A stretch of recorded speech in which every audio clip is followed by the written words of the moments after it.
Poço 2 teve algumas controvérsias. Um lado adorou muito o filme e o outro lado não gostou tanto assim. Então nesse filme eu vou dar um pouco da minha opinião, o resumo incompleto com um pouco de spoilers, então já estejam avisados com isso sobre o filme. Então vamos lá. E eu vou tentar o máximo possível ver a minha visão de todo esse filme, que ele é cheio de mistérios. Quem sabe dar um pouco de detalhes também para vocês entenderem um pouco melhor. Vou dar meu máximo aqui. E se você não me conhece, oi, eu sou a Shelly. O Poço 2 é uma sequência do filme O Poço, meio óbvio isso, contando a história de um sistema de organização onde colocam pessoas aprisionadas de uma espécie de prisão, onde elas ficam em vários níveis. E nesses níveis a comida acaba descendo em uma plataforma, deixando de maneira livre as pessoas comerem a quantidade que elas quisessem. Algumas pessoas acabam comendo mais do que as outras, então as pessoas do nível de baixo acabam comendo menos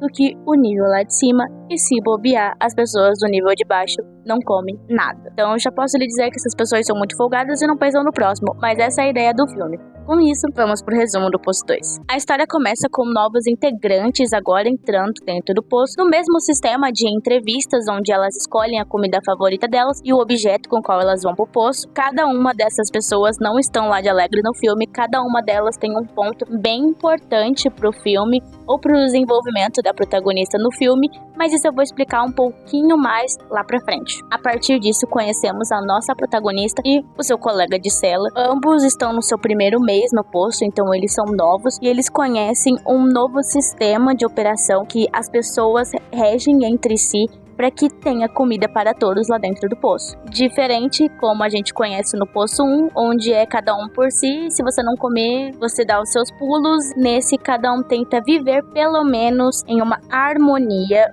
onde cada um tenta ter a sua própria comida, mas que também o próximo também tenha. Eles tentam gerenciar a comida e o mais próximo disso que eu posso dizer é seita. O filme leva muito essa questão de parecer algo realmente até religioso, no nível que eles regem as formas das pessoas comerem. E com isso temos regras e hierarquia dentro das pessoas do poço. E temos as pessoas mais de baixo, onde elas trabalham apenas na comunicação para converter essas novas pessoas que acabaram de chegar no poço, para que elas aceitem esse novo regime. Já vou dando um spoiler que se você não aceitar esse regime, você acaba tendo algumas consequências e não são boas consequências. E uma dessas regras é que cada um tem que comer a sua própria comida. Lá na entrevista você tem o direito de escolher a sua comida favorita para você comer lá dentro. Então é isso o que você vai comer todos esses meses dentro do poço até você sair. Sabemos que nenhum dos filmes as pessoas saem,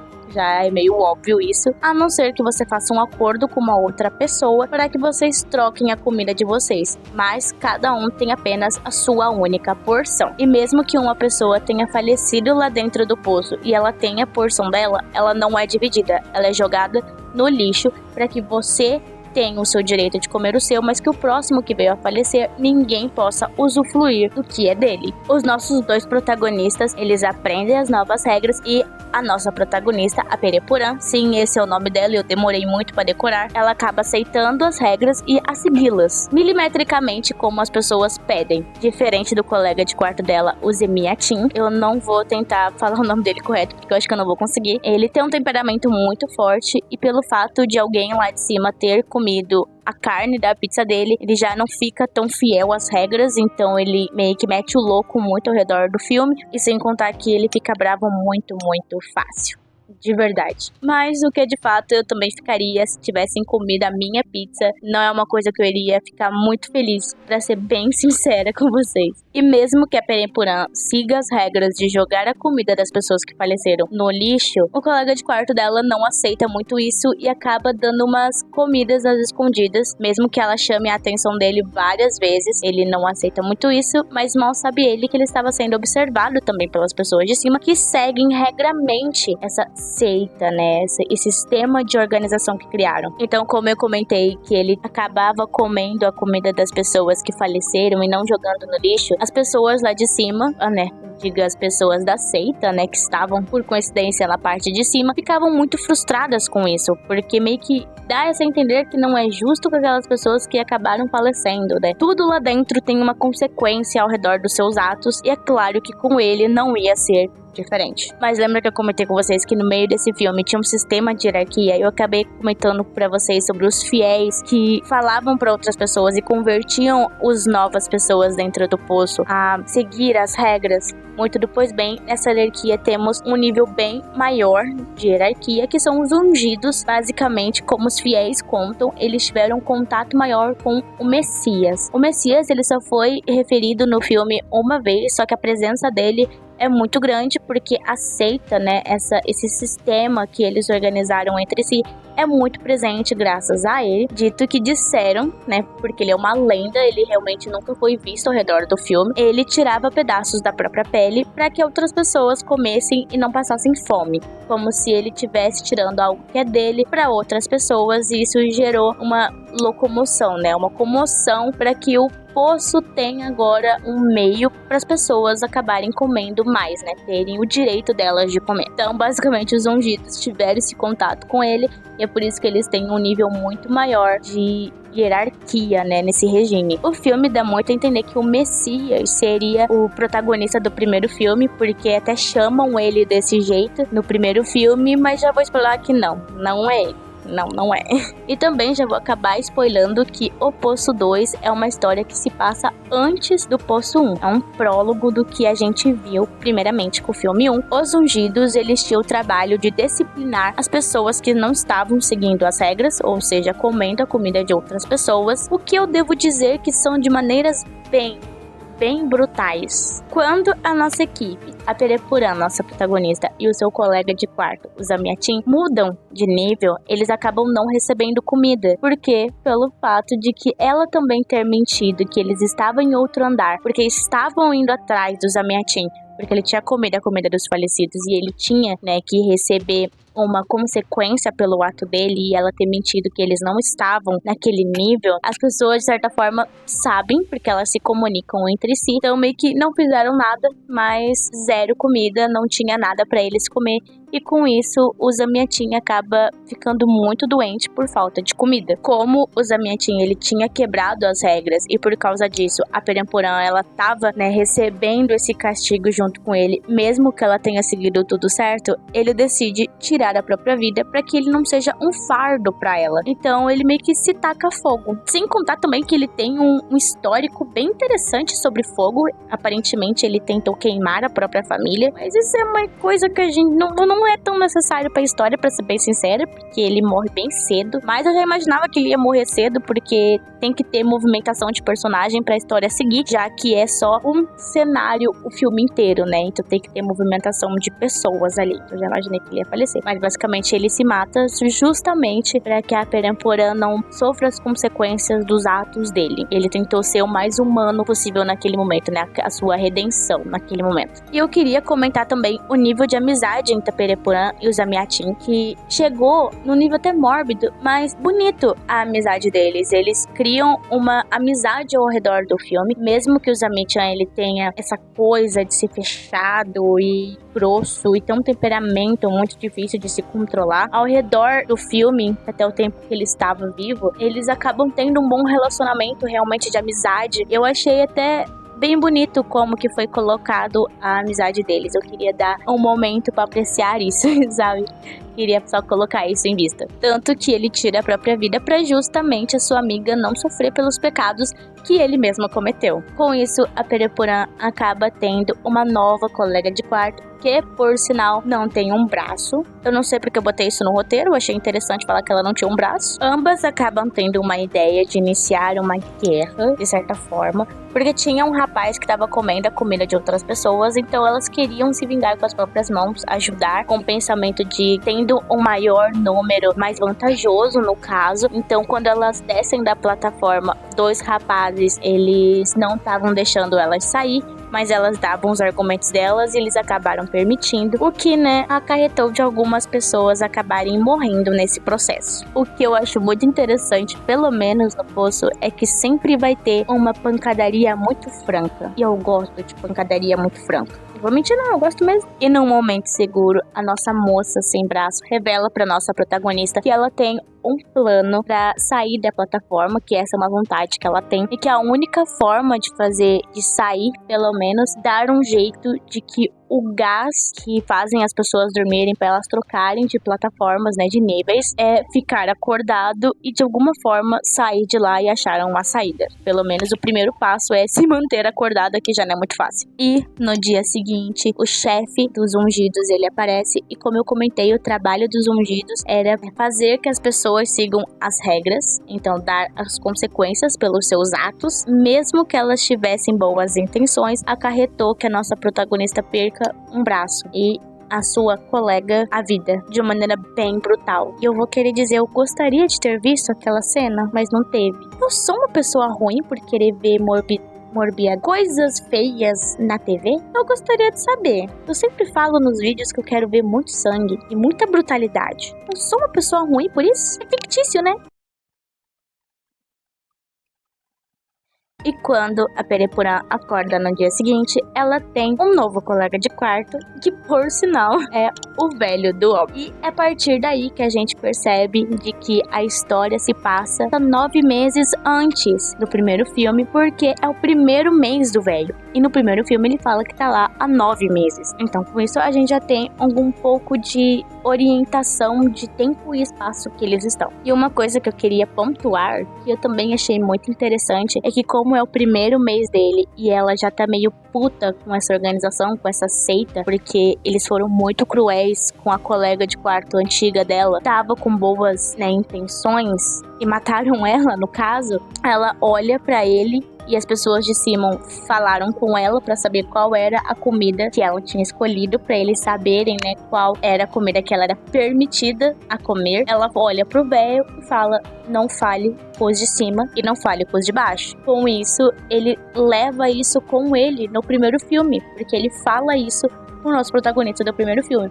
A primeira coisa que ele fala é: não fale com as pessoas de cima e não fale com as pessoas de baixo. Como eu comentei, nossa protagonista agora está muito do brava, então ela reúne uma galera para se opor a esse regime que está no comando, é claro, com o velho incluso, é claro. Em teoria, a ideia deles não era ruim, porque chegou comida para os níveis mais baixos, como o nível 170. E no primeiro filme a gente vê que é bem difícil a comida chegar, sei lá, ao nível 50, é bem difícil acontecer isso. Normalmente os 20 primeiros níveis são os melhores. Mas os ungidos, eles são tão casca-grossas conforme suas leis, como que o mestre, por exemplo, o chefe dos ungidos, fala que a lei não deve ser interpretada, deve ser cumprida, sendo que a única pessoa que pode interpretar as leis são os ungidos, ou no caso ele, por ser líder dos ungidos e outras pessoas não podem, acaba tendo essa ideia também de manipulação. E quando as pessoas também querem ajudar e querem fazer parte, que foi o caso da Perepurã e da colega dela, tem consequências muito, mas muito tenebrosas. Então eu acredito que isso já estava fadado a dar errado, pelo tanto de esse regime de ditadura no geral, sabe? E é uma coisa que até comentaram comigo sobre isso, que a própria ditadura teve coisas boas,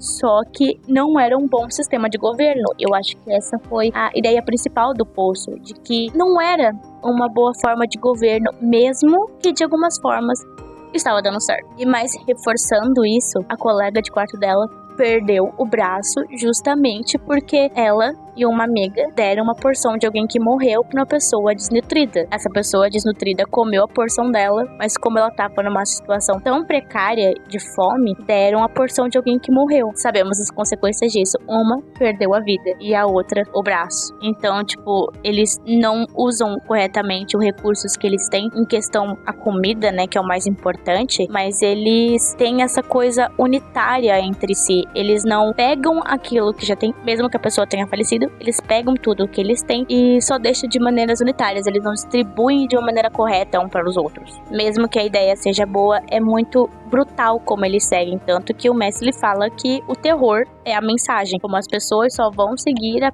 coisa certa em base no terror e na violência, sendo que como que a gente vai seguir algo certo, sendo que já estão fazendo coisas erradas ali envolvidas. Os ungidos chegam, rolando uma porradaria, todo mundo morre, literalmente, o mestre dos ungidos morre, todo mundo morre, sobrando somente a nossa Perempurã e o velho do Ob. Ela decide seguir sozinha e ele decide ficar. Como eu comentei lá atrás que alguns personagens no começo do filme tinham uma parte importante na história, então esse ponto agora eu quero chegar. E alguns personagens, eles fizeram parte da própria revolução da Perempurã e alguns dos ungidos, se eu não me engano. E uma personagem específico, pra mim ela foi a mais importante, porque ela pediu um quadro bem bonito pra que ela levar como objeto. E esse quadro tocou muito a Perempurã, porque ela é uma artista. E o fato dela estar lá dentro é o fato dela ser uma artista e sem querer ela acabou matando o filho do namorado dela por causa da escultura que ela fez. E ela queria, ter mais tempo pra se perdoar e é por isso que ela acabou entrando no poço. E com isso, ela come um pedaço da tinta, ou a tinta, ou alguma coisa química que tinha, ou ela se engasgou com o papel da pintura, do tecido, e ela se finge de morta. Essa é a ideia dela. Se fingir de morta para que as pessoas, a organização do poço, acredite que ela tá morta para que ela vá mais longe ali do poço, mais longe que ela puder para poder fugir, no caso. E no momento que ela coloca aquele pano tóxico, ela acaba lembrando, da amiga dela, que esse era o plano da colega dela de quarto. O plano parece dar certo, ela vê como a organização funciona, a gente vê como as pessoas são transportadas de nível para nível e como as pessoas são transportadas, aparentemente tem um gás, a gravidade fica quase meio que zero. Eu acredito que é desse jeito que funcione, não sei muito bem. E quando ela tava quase a ir embora, ela vê uma criança no nível 333. Ela pega essa criança e tenta salvar a criança. Ela é colocada na plataforma e desce a plataforma completa. Chegando literalmente no fundo do poço, vem outras pessoas até ela. O que eu realmente fiquei com medo, eu achei que eles iam comer ela viva, não vou mentir não. Mas eles falam que o caminho dela termina ali. A jornada dela termina ali. Ela pergunta da criança e eles falam que ele terá novas oportunidades. Ele é a demonstração daquela esperança, que ele vai poder fazer coisas novas que ela não pôde fazer. O vídeo ainda não acabou ainda, mas por favor, se você puder dar seu like, se inscrever no canal, eu agradeço muito, porque são coisas muito, muito importantes pra mim.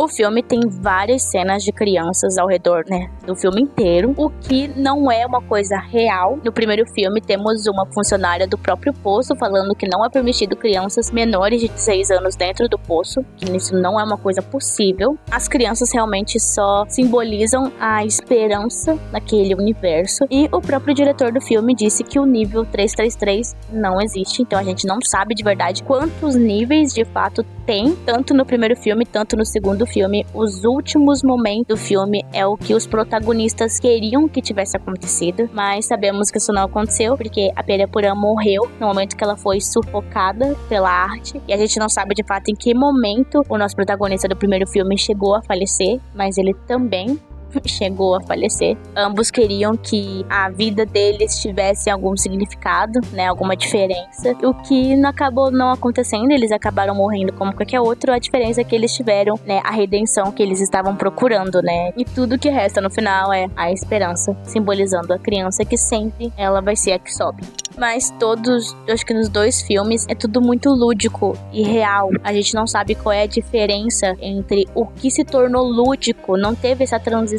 É tudo muito linear. Não se sabe de fato o que é real e o que não é. A gente acaba descobrindo por partes e reflexões do que a gente interpreta do filme, de o que é real e o que é lúdico. Como nos pós-créditos mostram várias crianças, sempre subindo, várias pessoas descendo com as crianças no colo, e nunca tem alguma diferença. Então realmente as crianças só simbolizam aquela esperança que em algum momento eles tiveram ou morreram tendo pra ter uma diferença lá dentro. Nos pós-créditos, o protagonista do primeiro filme, ele aparece, e aí vê a nossa protagonista do filme que nós estamos acompanhando. Ela fala, tipo, você por aqui. Ela vai e o abraça de uma maneira bem calorosa. Eu interpretei que ele fosse o namorado que tinha um filho e o filho acabou falecendo por causa da arte dela. Mas também não tem como se saber, né, se eles tinham de fato alguma conexão. E pra mim, ambos realmente estão bem do falecidos, bem do mortos, bem de vai com Deus. É isso que eu imagino. O filme, ele é bem confuso. Não vou mentir não, ele é bem confuso. Não dá pra saber a diferença entre o que é lúdico e o que não é lúdico. Eu acho que o primeiro filme, ele é bem melhor, mas eu acho que é porque, por preferência de quem chegou primeiro, sabe? Se o primeiro filme tivesse vindo depois, como o Poço 2, eu acho que eu teria gostado desse Poço que lançou agora, porque a proposta foi muito inovadora. Então, tinha que ter bem mais esforço para que o Poço 2 tenha dado essa mesma sensação que eu tive com o Poço 1, porque o Poço 1, ele era muito novo, inovador e diferente. E é por isso que eu gosto muito mais do Poço 1. Achei o Poço 2 um pouquinho mediano. Não tô dizendo que ele é um filme ruim, muito pelo contrário. Eu gostei muito do filme, mas eu achei ele muito mediano e um pouquinho mais do mesmo do primeiro filme. Eu consegui conhecer outras coisas diferentes sobre o Poço, como por exemplo, o que aconteceu antes do nosso protagonista e que eles realmente tentaram ter um sistema que funcionasse, diferente do primeiro filme, que tudo realmente foi cada um por si, dando essa ideia, né, de socialismo e capitalismo. Várias pessoas falaram meio disso e eu bem que concordo, mas enfim, eu já não sei mais o que eu tô falando. Gostaria de saber um pouquinho mais sobre a administração no geral, como que eles organizam tudo aquilo, sabe? Como a plataforma se mexe, ou como as pessoas, os administradores do Poço veem toda aquela situação e qual é de fato a ideia deles com aquilo, botar outras pessoas pra se matar ou pra colocar realmente uma comida numa plataforma pra ver como elas se comportam. Eu gostaria de saber um pouquinho mais da mente por trás daquilo, mas é como se realmente todas essas pessoas que estão no poço são apenas um experimento social que claramente não tá dando certo e tem pessoas morrendo. Isso é bem cruel. Eu gostaria de saber a mente de quem tá por trás de tudo aquilo. E eu acho, né, que continuar com essa ideia de final em aberto, esse mistério, pode saturar um pouquinho. Eu acredito que vai ter o Poço 3, eu realmente acredito nisso, mas eu gostaria agora de respostas. Eu já tenho muitas perguntas, então eu gostaria de um pouquinho mais de respostas. Eu sei que o Poço 2 deu um pouquinho, como por exemplo, como o Poço funciona, né, como troca as pessoas de plataforma. Eu acho que essa parte é real, mas em questão da protagonista é completamente lúdico, porque ela morreu tempo antes disso, sabe? Eu acredito que ela realmente faleceu naquele exato momento. Então é isso, gente. Um beijo. Eu realmente estou muito cansada. Tchau.